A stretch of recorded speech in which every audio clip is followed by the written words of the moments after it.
بسا اوقات بہت سی محنتوں کا نتیجہ انسان دیکھتا ہے کہ ضائع چلا گیا. میں نے 10 سال محنت کی، حاصل کوئی نہیں نکلا. یہ ثمرات کیا ہیں؟ محنتیں، محنتوں کے ثمرات کا ضیاع. کوشش آپ نے کی، قسمت کی خوبی دیکھی ہے، ٹوٹی کہاں کمن، 2-4 ہاتھ جب کے لبے بام رہ گئے. Be prepared.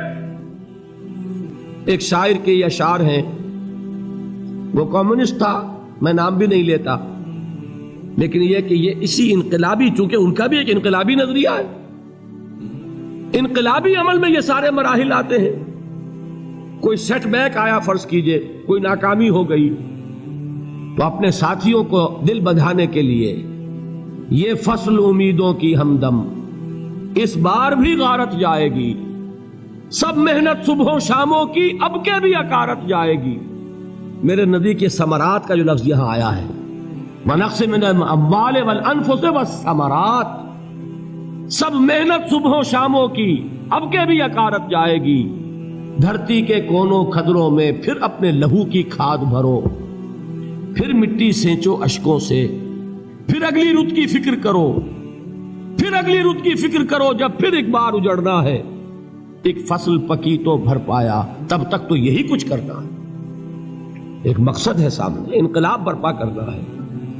ایک کوشش ناکام ہو جائے کوئی پرواہ نہیں، نیکسٹ. پھر تیار رہو ناکامی کے لیے. ایسا نہ ہو جو انگریزی میں کہتے ہیں hope for the best but be prepared for the worst. ایسا نہ ہو کہ دوسری مرتبہ ناکام ہو کے بددل ہو جاؤ، تمہاری ہمتیں جواب دے جائیں. نہیں، پہلے سے تیار رہو کہ دوسری مرتبہ بھی ناکامی آئے تو آئے، لیکن جب تک کہ کامیابی حاصل نہیں ہوتی ہمیں یہ کام کیے چلے جائیں. دیکھیے سیرت میں آیا کہ نہیں یہ واقعہ. بدر میں مسلمانوں کو فتح ہوئی تو احد میں زک پہنچی کہ نہیں؟ 70 صحابہ شہید ہوئے کہ نہیں؟ اگر ان کی ہمتیں جواب دے جاتی تو گاڑی کیسے چلتی آگے؟ تو فرمایا وَلَنَبْلُوَنَّكُمْ بِشَيْءٍ مِّنَ الْخَوْفِ وَالْجُوعِ وَنَقْصٍ مِّنَ الْأَمْوَالِ وَالْأَنفُسِ وَالثَّمَرَاتِ. ہم تمہیں لازم آزمائیں گے، خوف کی کیفیت سے، فقر و فاقے کی کیفیت سے، بھوک سے، جان کے نقصان سے، مال کے نقصان سے، محنتوں کے حاصل کے ضائع ہو جانے سے. وَبَشِّرِ الصَّابِرِينَ، اور اے نبی بشارت دیجئے صبر کرنے والوں کو. الَّذِينَ إِذَا أَصَابَتْهُمْ مُصِيبَةٌ، وہ کہ جب ان پر کوئی تکلیف آئے، کوئی مصیبت آئے، کوئی آزمائش آئے، قالوا انا للہ وانا الیہ راجعون، وہ یہ کہیں کہ ہم اللہ ہی کے ہیں، اللہ ہی کی طرف لوٹ جانا ہے. یہ وہی انداز ہے جو میں نے فارسی کا شعر سنایا تھا آپ کو کہ سرے تسلیم خم ہے جو مزاج یار میں آئے. وہ ہمارا مولا ہے، ہمارا آقا ہے. اگر اسے یہی منظور ہے تو ہمیں بھی یہی منظور ہے. میں نے تسلیم و رضا کی بات کی تھی نا، آپ کو کچھ شعر سنائے تھے. ایک شعر اور سنیے، اور یہ کس کا ہے؟ محمد علی جوہر کا. ایک مرتبہ جیل گئے، ان کی ایک بیٹی جوان بیمار ہوئی، فوت ہو گئی. باہر چھوڑا انگریز نے، جاؤ بھائی دفن کر دو بیٹی کو. دوسری مرتبہ جیل گئے، دوسری جوان بیٹی اسی مرض میں مبتلا ہوئی. اب یہ جیل میں ہے، خبر پہنچی کہ دوسری بیٹی کے اوپر بھی اسی مرض کا حملہ ہوا ہے. ایک نظم لکھی ہے جس کا آخری شعر یہ ہے، تیری صحت ہمیں منظور ہے لیکن اس کو نہیں منظور تو پھر ہم کو بھی منظور نہیں. یہ ہے، جب تک یہ کیفیت نہ ہو اس میدان میں آدمی ثابت قدم نہیں رہ سکتا کہ میرے رب کو اگر یہ منظور ہے تو یہی مجھے منظور ہے، اور تیری صحت ہمیں چاہیے تو ضرور، لیکن ہمارے رب کو منظور نہیں تو ہمیں بھی منظور. راضی برضائے رب. وَبَشِّرِ الصَّابِرِينَ الَّذِينَ إِذَا أَصَابَتْهُمْ مُصِيبَةٌ قَالُوا إِنَّا لِلَّهِ وَإِنَّا إِلَيْهِ رَاجِعُونَ. نہ شود نصیب دشمن کے شود ہلاک تیغت، سرے دوستہ سلامت کے تو خنجر آزمائے. اولئک علیہم صلوات من ربہم ورحمہ، یہی ہے وہ لوگ جن پر ان کے رب کی طرف سے عنایتیں ہیں اور رحمتیں ہیں.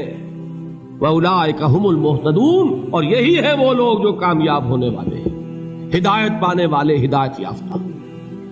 اسی سورہ بقرہ میں ذرا آگے چل کر، یہ تو ہے 20واں رکوع، 19واں رکوع، 21ویں رکوع کی پہلی آیت ہے لیس البر ان تولوا وجوہکم قبل المشرق والمغرب ولکن البر من آمن باللہ والیوم الآخر والملائکۃ والکتاب والنبیین وآتى المال على حبه ذوي القربى واليتامى والمساكين وابن السبيل والسائلين وفي الرقاب وأقام الصلاة وآتى الزكاة والموفون بعهدهم إذا عاهدوا والصابرين في البأساء والضراء وحين البأس۔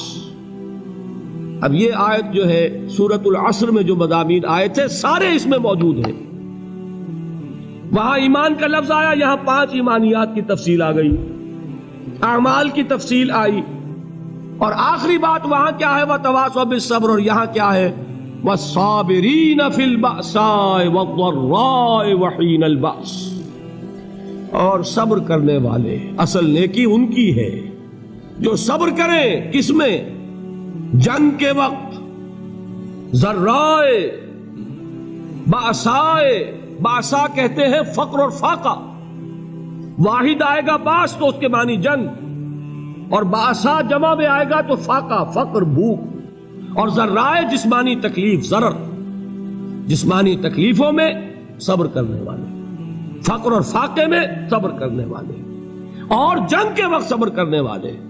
اولئک الذین صدقوا واولئک هم المتقون، یہ ہیں وہ لوگ جو صبر کرنے والے ہیں، یہ ہیں جو سچے ہیں، جو اپنے دعوے میں نیکی کے اور ایمان کے صادق ہیں، اور یہی وہ لوگ ہیں جو متقی۔ اگلی سورت ہے سورہ آل عمران، اس میں 2 لفظ آئے ہیں، آخری آیت یا ایھا الذین آمنوا اصبروا وصابروا ورابطوا واتقوا اللہ لعلکم تفلحون۔ دیکھیے یہاں صبر اور صابر جو تعلق جہد اور جہاد کا ہے وہی ہے صبر اور مصابرت۔ صبر ایک طرفہ عمل ہے، آپ جھیل رہے ہیں، برداشت کر رہے ہیں، صبر علی المعصیہ، صبر علی الطاعہ، صبر علی الابتلاء، یہ سب کیا ہے؟ صبر۔ اور مصابرت کیا ہے؟ صبر کا صبر سے مقابلہ۔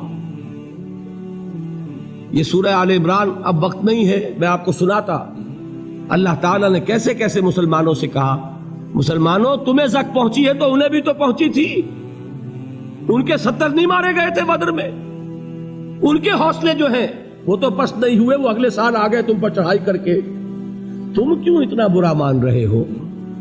تمہارے دل اتنے زخمی کیوں ہو گئے؟ تمہیں تکلیف پہنچتی ہے تو انہیں بھی پہنچتی ہے۔ اپنی غیرت جو ہے ہمیں ذرا اس کا جائزہ لینا چاہیے۔ لوگ باطل نظریات کے لیے کتنی قربانیاں دے رہے ہیں، لوگ باطل چیزوں کے فروغ کے لیے کتنی محنتیں کر رہے ہیں۔ جیسا کہ میں نے ابھی کہا تھا، اسی غیرت کو چیلنج کرنے کے لیے، ذرا آپ کی حمیت دینی کو جوش دلانے کے لیے، قادیانی نوجوان کتنی تعداد میں اپنے آپ کو دین کے لیے وقف کرتا ہے، اور آپ کتنے نوجوان ہیں جو اپنے آپ کو دین کے لیے وقف کرتے ہیں، اور ہوں وہ کھاتے پیتے گھرانوں کے لوگ۔ یہ نہیں ہے کہ اگر کوئی اور کام نہیں کر سکتا تو پھر یہ ہے کہ وہ دین کے کام میں لگ جائے۔ باصلاحیت لوگ، کھاتے پیتے لوگ، ذہنی استعداد رکھنے والے لوگ، اونچے گھرانوں کے لوگ، وہ وقف کریں اپنے آپ کو دین کے لیے۔ اس کے بغیر کیسے باہر آ جائے گی، کیسے رونق آ جائے گی؟ تو دنیا میں باطل نظریات والے جو ہیں، یہ بات کہی گئی ہے، مسلمانوں تم اگر توحید کے لیے لڑ رہے ہو، دیکھتے نہیں ابو جہل کو، اس نے گردن کٹوائی ہے شرک کے لیے، شرک کے لیے گردن کٹوائے، اور تم توحید کے لیے گردن کٹوانے کو تیار نہ ہو۔ اس نے گردن کٹوائی کہ نہیں کٹوائی؟ اور کس طرح کٹوائی ہے؟ کیونکہ بڑا متکبر قسم کا، فرعون قسم کا شخص تھا، جب گردن کاٹنے لگے تو کہتا ہے ذرا نیچے سے کاٹنا، تاکہ جب تم نیزے کے اوپر چڑھاؤ میرے سر کو تو اونچا نظر آئے، معلوم ہو سردار کا سر۔ وہ بدبخت مرتے ہوئے بھی جو اس کی کیفیت تھی نا، اس کو ذہن میں رکھیے۔ تو یہ اس لوگوں نے قربانیاں دی، جانیں دی، تو فرمایا اگر تم ان سے زیادہ قربانی نہیں دو گے، جو نوٹ کر لیجئے اس کو، مجرد اگر حق کو غالب کرنا اللہ کے ذمے ہو تو آنے واحد میں غالب کر دے گا، تمہیں تکلیف ہی دینے کی ضرورت نہیں۔ سمجھ رہے؟ کیا اللہ کے مقابلے میں کوئی باطل کی طاقت ٹھہر سکتی ہے؟ یہ تمہارے ایمان کا امتحان ہے، یہ تمہارے خلوص کی آزمائش ہے، یہ تمہارے امتحان کا ثبوت درکار ہے کہ اللہ تعالیٰ دیکھنا چاہتا ہے تم اس کے لیے اپنی جانیں قربان کرنے کو تیار ہو کہ نہیں، تم اس کے لیے تن من دھن لگانے کو تیار ہو کہ نہیں۔ اور یہ جان لو کہ اگر کفار اور مشرکین اور ملحدین اور باطل نظریات والے وہ جو کچھ قربانیاں اپنے باطل نظریات کے لیے دے رہے ہیں ان سے زیادہ اگر تم نہیں دو گے تو حق غالب نہیں ہوگا۔ انہوں نے جو صبر کیا ہے اپنے باطل نظریات پر، اگر تم اس سے زیادہ صبر کا ثبوت نہیں دو گے اپنے اس حق پر تو حق غالب نہیں ہوگا۔ اس لیے فرمایا یا ایھا الذین آمنوا اصبروا وصابروا، نہ صرف یہ کہ صبر کرو بلکہ صبر میں اپنے دشمنوں سے آگے نکلو، ان کے صبر سے بڑھ کر صبر کرو۔ وَرَابِطُوا، مرابطہ کہتے ہیں چوکس رہنا، ہوشیار، پہرا دو، ایسا نہ ہو کہ دشمن جو ہے غفلت میں تمہارے اوپر کوئی حملہ جو ہے کر بیٹھے۔ وَاتَّقُوا اللَّهَ، اور اللہ کا تقوی اختیار کرو، لعلکم تفلحون، تاکہ تم فلاح پاؤ۔